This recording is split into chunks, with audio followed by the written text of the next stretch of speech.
Salut tout le monde, prêt pour encore un super podcast? Du divertissement, des opinions, un débat intelligent, des commentaires, du contenu et encore plus. Venez faire partie de ce groupe. Accédez à nos réseaux sociaux et restez connectés avec nous. Ou alors, contactez-nous au 078 928 87 15. Faites attention, on compte à rebours de 5 secondes. 5, 4, 3, 2, 1. Le podcast FGU Suisse commence maintenant. Soyez les bienvenus.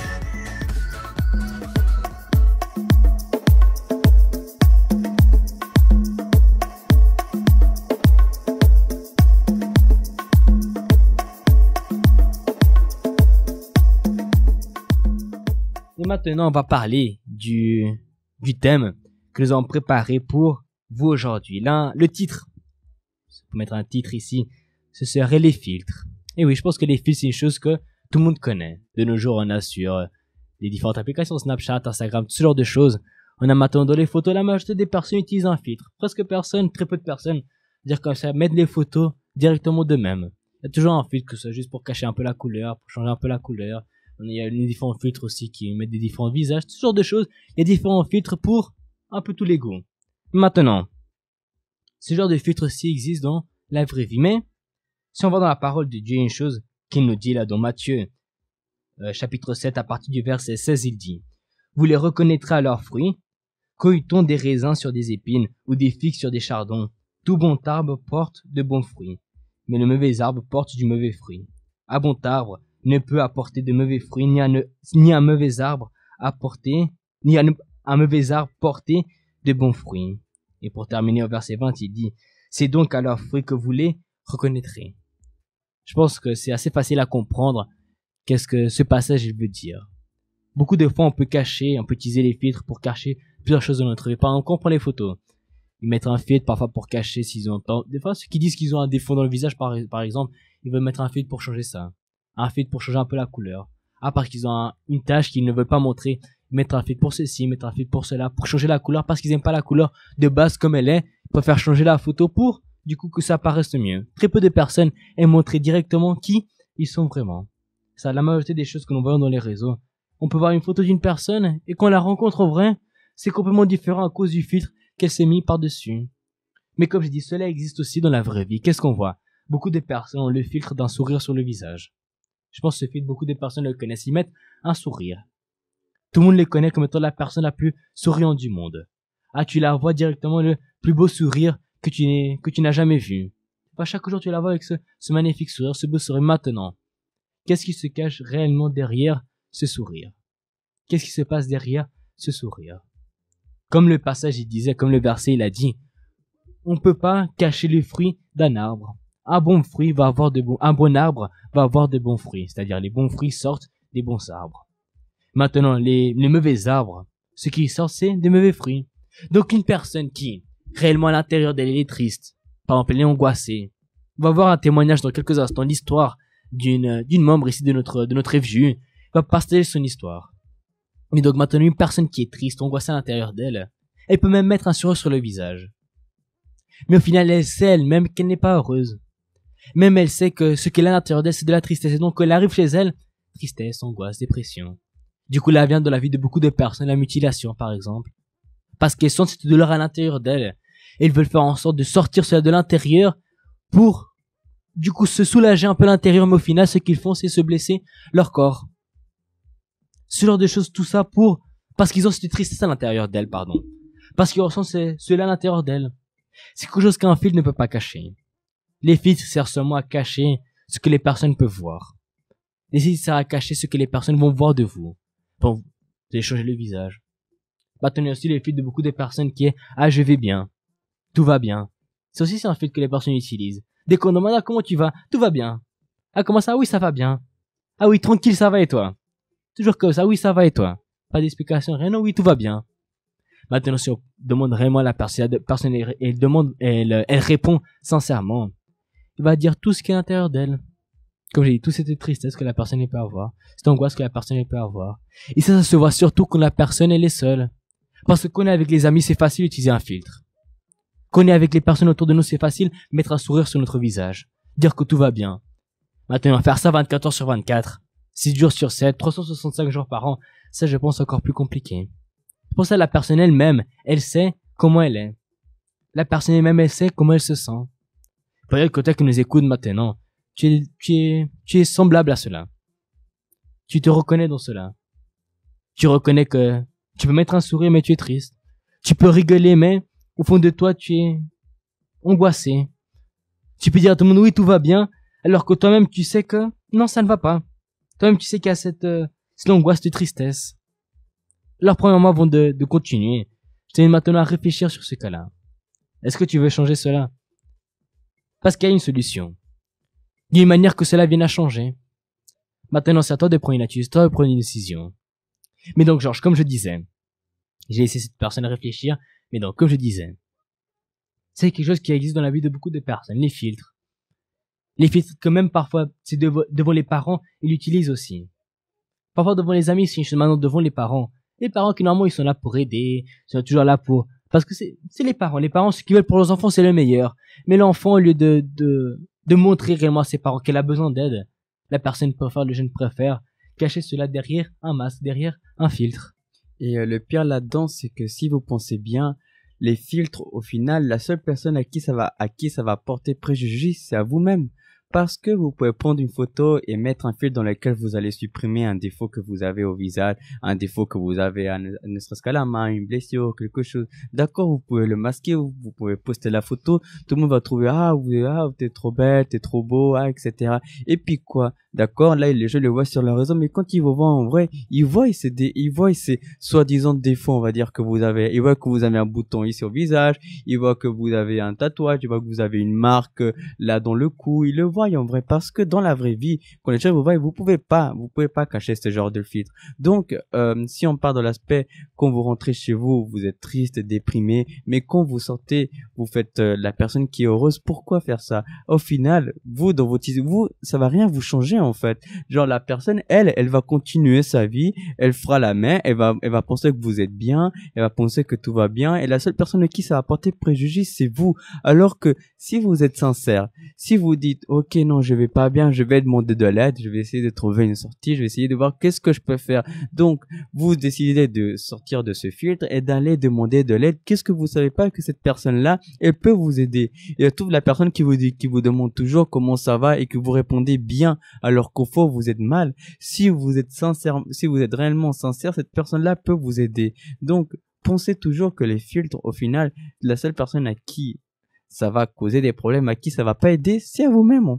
Parce que tout ce que vous faites, c'est mentir. C'est littéralement un filtre, c'est littéralement fait pour ça. C'est un mensonge, le filtre, parce que ça montre une facette de vous qui n'est pas vraie. En soi, ça change la réalité. Voilà, quoi. ça change, ouais, c'est exactement, ça change la personne, en fait. C'est littéralement, si la personne veut devenir quelqu'un d'autre, mais non, vous êtes, genre, ça sert à rien si vous allez mal. Dites que vous allez mal et essayez de trouver une solution, mais n'allez pas vous cacher derrière quelque chose, n'allez pas vous cacher derrière un sourire, n'allez pas vous cacher derrière des amis, derrière quelqu'un que vous aimez, derrière vos familles. Non, n'allez pas vous cacher, mais essayez de trouver un appui, essayez de trouver une aide. Et comme vous venez d'entendre le mentionner, il y a un moyen, il y a une solution pour tout type de problèmes. Peut-être même que vous avez même déjà essayé de trouver de l'aide envers des personnes qui n'ont pas su vous aider.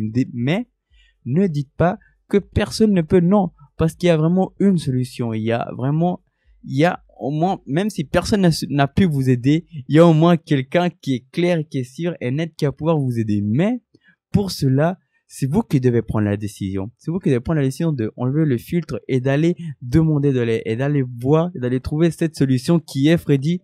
C'est exactement, bon, avant de dire la solution, on va laisser quelques instants, mais bien sûr, comme on a parlé déjà avant, sans trop de mystère, Dieu est toujours là pour nous aider. On avait lu, même, au tout début de l'émission, ne l'écris un point, car je suis avec toi pour te délivrer, dit l'Éternel. L'Éternel est celui qui va nous aider. Mais donc, on va maintenant écouter un témoignage. Vous allez voir, bon, une histoire, une expérience que, comme j'ai dit, une jeune ici de notre FJU, ici en Suisse, a partagé avec nous et qui va partager aussi avec vous qu'est-ce qui s'est passé avec elle. Donc je t'invite à prêter très attention car je suis sûr, cela peut t'aider toi ou même aider une personne que tu connais. À tout de suite. Je suis arrivée en 2011 à l'église avec mes parents. Ils y sont restés pendant 2 ans, puis ils ont décidé de partir et de plus venir à l'église les dimanches ni aucun jour de la semaine. Et ma mère m'a proposé que si j'en avais envie, si j'en ressentais le besoin, je pouvais aller à l'église avec ma grand-mère. Donc j'ai commencé, moi, toute seule, à aller à l'église avec mes grands-parents. Et là, pendant 2 ans, j'ai lutté acharnément pour que mes parents reviennent à l'église. Donc pendant 2 ans, j'avais la foi, j'avais la capacité de lutter pour que je vois ce miracle s'accomplir dans ma vie. Et au bout de ces 2 ans, mes parents sont revenus à l'église et ils ont commencé à appliquer la foi et j'ai vu le changement dans leur vie. Sauf que du coup, je me suis dit que maintenant que j'avais eu ce que j'avais besoin, je n'avais plus besoin de lutter pour avoir une communion avec Dieu parce que j'avais plus de problème, donc j'avais plus besoin de lui. Sauf que j'ai commencé à ressentir un vide très grand à l'intérieur de moi parce que je venais à l'église, mais j'avais pas l'attention d'écouter la parole. Je venais, j'étais là physiquement, mais mentalement, j'écoutais pas du tout ce qui était dit. Je pensais à d'autres choses. Puis je suis rentrée au collège. Et ce vide n'a fait que s'agrandir. Donc j'ai essayé de le combler avec les amitiés. J'ai commencé à me faire beaucoup d'amis, à essayer de les aider, toujours avec un sourire. Et ça marchait pas. Donc il fallait que je trouve une autre solution pour remplir ce vide qu'il y avait à l'intérieur de moi et qui me pesait. Donc j'ai décidé de commencer à me mutiler. Donc j'ai commencé et je faisais ça tous les jours, plusieurs fois par jour, parce que il fallait que le vide que j'avais à l'intérieur de moi, je le sente plus. Donc la solution que j'avais trouvée, c'était de avoir une douleur quelque part d'autre que sur l'âme, et ça me faisait du bien parce que c'était ma bouffée d'oxygène, c'était la solution que j'avais trouvée.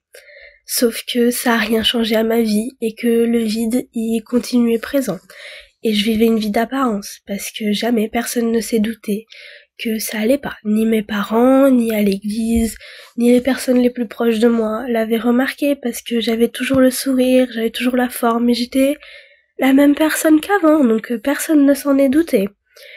Puis le vide il a fait que s'agrandir, et arrivé l'année dernière, j'ai commencé à avoir des pensées suicidaires. Donc j'avais envie de mourir à tout prix.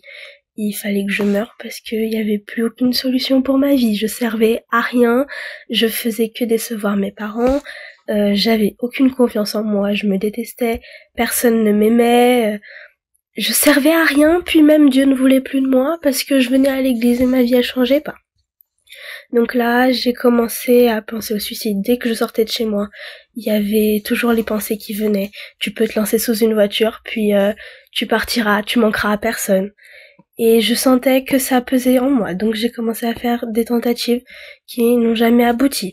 Et entre-temps, je recevais toujours des invitations pour le groupe jeune, mais je refusais toujours parce que j'habitais loin, j'avais pas le temps, c'était trop d'heures de trajet. Sauf que un dimanche, après une réunion, il y a une ouvrière qui m'a donné une invitation. Et pendant cette réunion-là, j'étais décidée à rentrer chez moi et à partir parce que je ne voyais plus aucune solution pour ma vie. Il y avait ce vide, je me faisais du mal, rien ne changeait, personne voulait de moi, vraiment j'étais un cas perdu. Donc l'ouvrière m'a donné cette invitation et je me suis dit, perdu pour perdu, autant venir et voir ce que ça fait. Donc je suis arrivée au groupe jeune, j'ai été très très bien accueillie, sauf que ça a rien changé, parce que je venais, mais je venais pas pour écouter la parole, je venais pour remplir le vide qu'il y avait à l'intérieur de moi, et sur le moment ça me comblait, mais c'était pas assez pour combler le vide que j'avais. Donc je continue à venir à l'église, au groupe jeune, mais je venais toujours avec les pensées que je servais à rien. Donc je voulais encore mourir, je me faisais encore du mal. Et ma vie, elle a pas du tout changé à ce moment-là.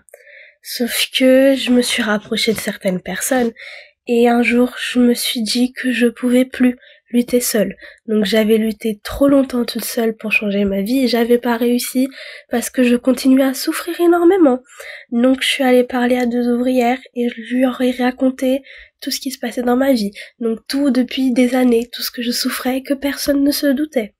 Puis elles m'ont dit que finalement je connaissais la solution, je savais ce qu'il fallait faire pour changer ma vie et que la solution elle était devant mes yeux. Donc il fallait que j'aille à l'hôtel et que je remette ma vie entre les mains de Dieu.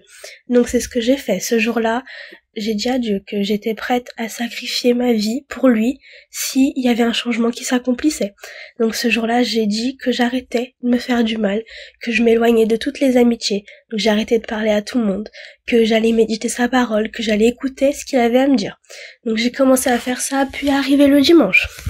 Et le dimanche, j'ai remis ma vie à Dieu, parce que je savais que c'était ma dernière chance, c'était la dernière solution qui était proposée pour que ma vie change. Donc je l'ai saisie à pleine main parce que c'était la seule solution. J'avais tout essayé et rien n'avait changé ma vie.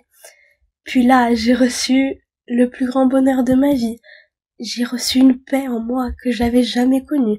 C'est une paix qui prend tout l'intérieur et qui donne la certitude que notre vie, elle appartient au Créateur et que rien peut nous enlever sa présence de nous. Donc j'ai senti un amour que j'avais jamais senti. Je commençais à savoir que oui, j'étais aimée, qu'il y avait une solution pour moi et que finalement, je savais où était la solution et la solution m'a été donnée. Donc depuis ce dimanche-là, j'ai arrêté de me faire du mal. J'ai plus jamais eu de pensée suicidaire. J'ai remis ma vie entre les mains de Dieu et aujourd'hui, je suis une jeune complètement transformée. C'est exactement comme ça, comme tu as pu l'entendre dans ce témoignage, cette histoire.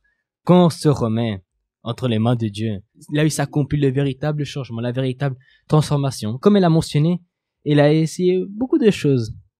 Elle a essayé bon, comme elle dit, à cause de cette tristesse qu'elle avait à l'intérieur d'elle, commence à se couper.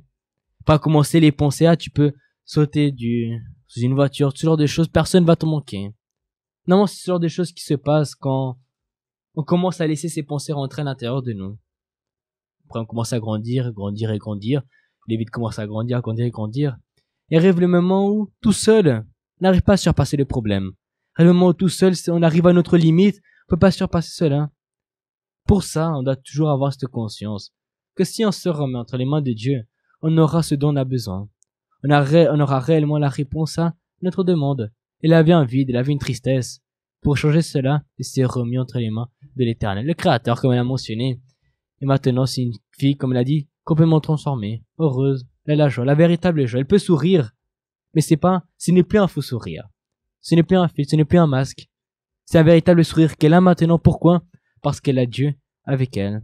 C'est comme parfois les personnes ils disent quand je suis avec cette personne, je me sens réellement bien, je suis content, je suis heureux. Bien sûr, ça c'est la joie qui passe charmement. Maintenant qu'on est avec Dieu, qu'on dit je suis avec Dieu, c'est déjà là avec nous pour toujours. Tu peux dire je suis avec Dieu, je suis heureux aujourd'hui, je suis heureux demain, le soir, le matin, quand je me réveille, quand je me rendors, je suis heureux tout le temps, bien sûr. Là, cela ne veut pas dire qu'on n'aura pas de problèmes, qu'on n'aura pas de soucis. Bien sûr qu'on va les avoir. Ça, c'est quelque chose qui va nous accompagner tout le temps. Mais quand on est avec Dieu, cette joie ne passe pas. Cette tristesse ne passe pas. Et je pense, Georges, tu es d'accord avec moi pour dire que quand on est avec Dieu, même si on est triste, même si on passe par des problèmes, on aura toujours cette tranquillité, cette joie. Il y a des moments où, bien sûr, on est humain, peut-être un peu triste, un peu plus en bas, mais toujours avec Dieu, on a cette véritable joie avec nous. C'est pas une joie comme on a avec les filtres qui passent un moment, qu'on a un moment, qu'au bout d'un autre moment, il commence à passer, puis là, cette joie reste juste derrière. Et le pire là-dedans, c'est que comme le racontait Inès dans son témoignage, elle disait que pour passer cette tristesse, tout ce qu'elle vivait, ce vide, elle essayait d'aider les autres elle essayait d'aider les autres tout simplement dans les situations qu'elle avait, alors qu'elle-même elle était pas bien, mais même comme ça elle voulait apporter de l'aide. C'était son moyen de cacher, on va dire, de soi-disant faire passer que tout allait bien, parce que, et ça marchait, en plus les gens ne se rendaient pas compte qu'elle était mal au fond, alors qu'elle était vraiment mal. Genre tout ce qu'on a raconté son histoire, c'est quelque chose que quand les personnes voyaient Inès, elles se disaient pas en mode j'arrive pas à, ça se voit que ces jeunes passent par des problèmes, des difficultés. Non, au contraire, c'est plutôt en mode, elle va bien et tout devrait aller bien pour elle, on la voit heureuse, sourit, elle aide les gens, alors que non, comme quoi, voilà, les filtres, ça peut vraiment porter préjudice, parce que là, c'était elle qui passait mal. Là, c'était elle, la seule qui est en train de passer qui est en train de souffrir, qui avait ses pensées, pendant qu'elle aidait les autres. Elle-même ne cherchait pas de l'aide, sauf que quand elle a vraiment compris, quand elle a vraiment assimilé les choses, elle s'est dit non, ok, Là, maintenant, je vais chercher la véritable joie. Là, je vais vraiment chercher je vais vraiment chercher à changer la situation. Elle a laissé les filtres, elle a laissé toutes ces choses de côté. Elle s'est vraiment remise. Et puis, est venue véritablement la joie, est venue véritablement, littéralement, elle a changé ses pensées, ce qui a fait en sorte que là, elle puisse réellement aider les autres, sans forcément que là, maintenant, elle soit mal. Là, maintenant, elle est bien. Donc, comme elle est bien, elle peut apporter de l'aide aux autres qui sera forcément que du bien. Tu vois, une personne bien ne peut pas apporter du mal. Même si dans la vie, on a des problèmes tous, parce qu'on est tous des êtres humains, on passe par des situations. Il y a des moments où on va se sentir un peu triste parce que on est être humain, on est fait de chair et d'os, on ressent la douleur, on ressent les choses. Mais même comme ça, on va pas se laisser abattre parce que il a eu véritablement ce changement. On a véritablement cette joie et qui fait en sorte que peu importe les duels qu'on doit affronter, peu importe les difficultés qu'on passe, peu importe les défis qu'on doit relever, même comme ça on va le faire, peu importe le temps que ça prenne, peu importe combien difficile ce sera, pour au final réussir à avoir la victoire. Et c'est ça qui rend les choses encore mieux, parce que ça va nous forger encore plus, ça va nous faire rendre encore plus fort. Parce que si on passe pas par des difficultés, on va toujours rester au même niveau, on va jamais évoluer. Et c'est à cause de ça que les difficultés sont là. Elles sont là pour nous faire grandir, pour nous faire apprendre et à travers de notre expérience, aider d'autres jeunes qui passent peut-être par la même chose, aider d'autres personnes qu'on connaît, aider des familiers qui eux souffrent, qui sont mal et qui connaissent pas encore cette véritable joie. Et nous, à travers ce qu'on a vécu, qui on a peut-être passé par les mêmes problèmes qu'eux, on va pouvoir les aider. Et ça, c'est une attitude qui appartient seulement à chacun d'entre nous. C'est l'attitude qu'elle a pris, cette jeune, de chercher réellement l'aide qu'elle avait besoin. Elle a reçu plusieurs invitations, comme elle a dit, elle recevait plusieurs invitations pour venir à la FG avec nous, mais elle n'a jamais accepté jusqu'au jour qu'elle a vraiment pris l'attitude de venir. En plus de venir, c'est réellement d'écouter ce qui était dit. À partir de ce moment-là, il a vu le changement s'accomplir. À partir de ce moment-là, il est devenu une nouvelle créature. Elle a été complètement, entièrement transformée. Cette même invitation qu'elle a reçue, je te la fais à toi qui nous écoute aujourd'hui. Comme j'avais mentionné déjà avant, tous les dimanches à 13h30, ici à la route de Genève 96, nous avons notre rencontre jeune. Plus que des activités, plus que des musiques, des chansons, de la danse. C'est une parole qui va être donnée qui, je suis sûr, va t'aider. Un message qui va te fortifier. Un message qui va te diriger. J'ai déjà mentionné, mais c'est pas forcément un message qu'on aime entendre. Mais c'est un message qui va nous permettre de trouver cette transformation dont nous avons besoin. De la même manière que tu es fier et transformé, toi aussi tu peux l'être. De la même manière qu'elle a raconté son histoire, demain, toi, tu seras celui qui racontera l'histoire que je suis sûr va aider plusieurs autres personnes de la même manière que je suis sûr que cette histoire t'a aidé à toi aussi qui nous écoute maintenant. Pour cela, je refais l'invitation tous les dimanches à 13h30 à la route de Genève 96. Nous avons notre rencontre jeune. On a ici à Genève, mais nous aussi dans plusieurs autres cantons. Vous pouvez juste rentrer en contact avec nous. Nous vous dirons les informations dont vous avez besoin de savoir. On a par exemple notre FJU à Lausanne, on a Sion qui sont en français. On a Zurich, Luzerne, Berne. Dans plusieurs autres cantons ici de la Suisse, même en Lugano, on a nos rencontres jeunes, cette FJU, cette rencontre jeune, avec toujours un message qui est là pour vous aider. L'invitation est donnée, je suis sûr que si tu prends une attitude, une décision, ton histoire va être réécrite, c'est-à-dire il y aura une réelle transformation qui va s'accomplir dans votre vie. On est en train d'arriver à la fin de notre podcast d'aujourd'hui. J'ai aussi envie de vous laisser l'invitation. Le samedi 25 mars, nous sommes en train de nous préparer pour cet événement, le Talent Show. Un événement, un samedi que nous allons passer ici comme j'ai dit avant, dans les différentes FJU que nous avons. Il y aura la danse, musique, des présentations de talents. Peut-être que toi qui nous écoutes un talent aussi, rentre en contact avec nous. Tu pourras partager ton talent avec les différentes personnes qui seront là. Ce sera le samedi 25 mars, ici à la rue de Genève 96 de la même manière et aussi dans les différentes autres FJU. Comme j'ai dit, rentre en contact avec nous. Nous allons te donner les informations dont tu as besoin. Alors c'est tout pour aujourd'hui. Je te souhaite une bonne semaine et au dimanche prochain, de la même manière qu'aujourd'hui, à 20h sur la radio Positif, un nouveau podcast FJU Suisse. Au revoir tout le monde, passez une bonne semaine et dormez bien. Alors, as-tu aimé notre podcast d'aujourd'hui? Laisse-nous ton avis dans les commentaires. Nous serons de retour dimanche prochain avec un nouveau super podcast.